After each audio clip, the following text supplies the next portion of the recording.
वो कपड़े पहनती कहाँ है? कपड़े हमारे धर्म में कपड़े ऐसे पहनते थे क्या लोग? तुम्हें जब तुम्हारे 4-5 बच्चे होने चाहिए तब तुम ऐसे कपड़े पहन के बेशर्मी का हद पार कर रही हो। हम लोगों को फ़र्क नहीं पड़ता है कि तुम कपड़े पहनो मत पहनो। कि मीडिया ने ऐसी वीडियो इस तरीके से क्लिपिंग की है, इस एंगल से वीडियो बनाया है जिस कारण से उनके पार्ट्स दिख रहे हैं। अपना दायरा अपने ही आसपास घर के रखो, हम रोड पे इसे नंगा मत करो, क्योंकि किसी भी एंगल से चलोगे आप रोड पे चल रहे हो, आप वॉशरूम में नहीं चल रहे हो, आप बाथरूम में नहीं चल रहे हो, आप रेस्टरूम में नहीं चल रहे हो। उर्फी ने भी पहना था लेकिन उन्होंने किसी पे कमेंट नहीं किया।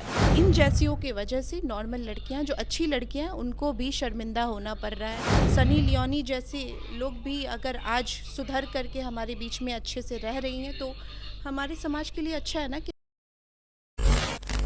मैम, खुशी मुखर्जी को क्या कहेंगे जिस तरीके के कपड़े पहन के वो आजकल सड़कों पे निकल जाती हैं, क्या कहेंगे उसे? कपड़े पहनकर, वो कपड़े पहनती कहाँ है?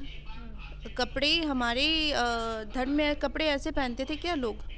या आज हमारी जो लड़कियां हैं, जो कॉलेज गोइंग गर्ल्स हैं, जो बुज़ुर्ग महिलाएं हैं, जो घर में बैठी हैं, जो महिलाएं जो घरेलू काम कर रही हैं, जो ऑफिसेज जाती हैं, वो ऐसे कपड़े तो नहीं पहनती हैं। और ये जो तरह तरह के बयानबाजी कर रही है आ करके कि मुझे तो उसकी बातों पे लगता है वो किसी को भी, ज़रीन खान को जैसे उसने एकदम से बोल दिया कि उनको काम नहीं मिला और वो अभी टिप्पणी करती फिर रही हैं दूसरों पे। तो मुझे ये समझ में नहीं आता है, तुम कौन हो भाई?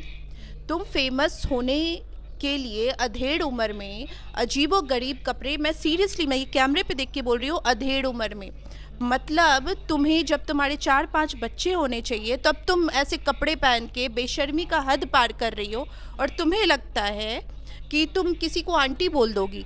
तुमने ज़रीन खान को इतने बुरे तरीके से जिस तरह से उनको संबोध किया है, ये बिल्कुल गलत है। उन्होंने अपने समय पे बहुत अच्छा काम किया है और मुझे नहीं लगता है कि वो पहचान की मोहताज है। और ऐसे लोग नए नए हथकंडे अपनाते हैं फेमस होने के लिए। और हम लोगों को, मैं तुम्हें एक चीज़ बता दूं खुशी मुखर्जी, कि हम लोगों को फ़र्क नहीं पड़ता है कि तुम कपड़े पहनो मत पहनो, लेकिन अपना दायरा अपने ही आसपास घर के रखो, हम रोड पे इसे नंगा मत करो, क्योंकि हमारे रोड पे समाज बसता है और समाज को गंदगी फैलाने का तुम्हें कोई हक नहीं है। जी। उन्होंने कहा है कि जितना ढकना चाहिए उतना ढका हुआ है।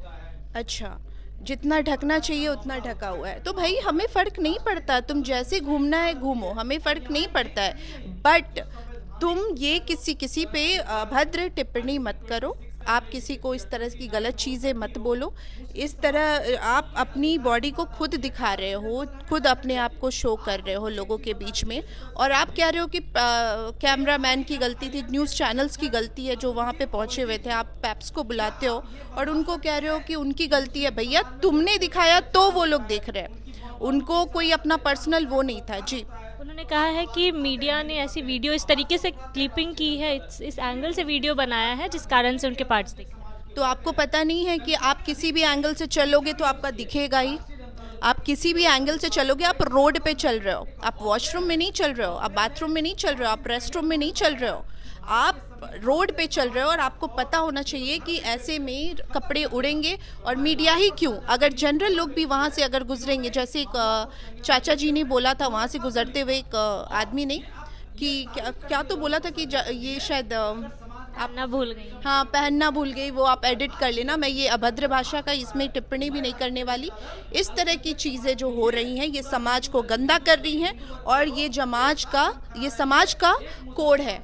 ठीक है, ये एक समाज का कोड है और आने वाले समय पे अगर ये ऐसी स्थिति बनी रही तो आगे चल के समाज में कुछ भी नहीं बचेगा और शर्म हया सब मिट जाएगा। उर्फी को कंपटीशन दे रही। देखिए, ऐसे लोग जो इस तरह के कपड़े पहन रहे हैं, देखिए उर्फी ने भी पहना था लेकिन उन्होंने किसी पे कमेंट नहीं किया था, अगर आपको याद होगा। ये तो आने के लिए, फेमस होने के लिए एकदम सामने से ऐसे टिप्पणी कर रही है। तो ये सारी चीज़ों को सोचना पड़ेगा और हम लोग, अगर ऐसा होगा तो इसके खिलाफ हम लोग FIR भी करेंगे कि इस तरह से रोड पे इस तरह के कपड़े ना पहन के घूमें। ठीक है, ये लोकतंत्र है, लेकिन लोकतंत्र का महिलाओं को इस तरह का गलत फ़ायदा नहीं उठाना चाहिए। और ऐसी महिलाएं, मैं महिलाओं नहीं बोलूँगी, ऐसी महिलाएं जो समाज को शर्मसार कर रही हैं, और लड़कियों को मतलब इन जैसियों की वजह से नॉर्मल लड़कियां, जो अच्छी लड़कियां हैं, उनको भी शर्मिंदा होना पड़ रहा है, क्योंकि ये वीडियोज़ हमारे बुज़ुर्ग भी देखते हैं, हमारे घर के माता पिता भी देखते हैं, और छोटे बच्चे जो अभी अंडर एज हैं उन पे बहुत ही गंदा और गहरा प्रभाव पड़ेगा उनके दिमाग पे, क्योंकि उनका ग्रोइंग एज है, तो ये चीज़ें नहीं होनी चाहिए। जी। पारो आरती को लेकर क्या कहेंगी मैम? अब दर दर भटक रही है।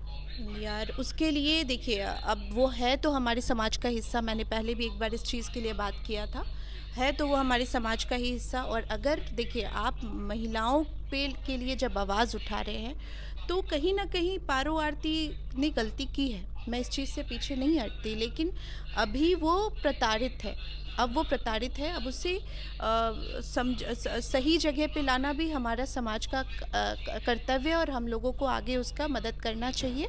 और मेरा जहाँ तक कोशिश रहेगा, मैं उसकी मदद ज़रूर करूँगी, क्योंकि अगर भूले को हम घर लेकर आते हैं तो इसमें बुराई नहीं है।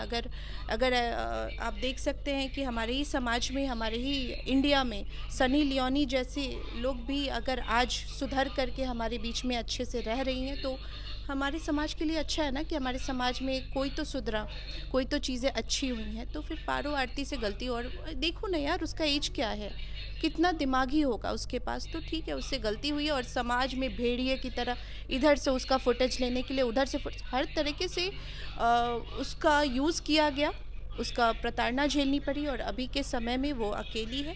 इसलिए अगर मेरी तरफ से, मेरे माध्यम से जो भी हेल्प होगा मैं करूँगी, और ये मैं ऑन कैमरा कह रही हूँ। जी। उनका वकील भी अब उनका केस लड़ने को तैयार नहीं है।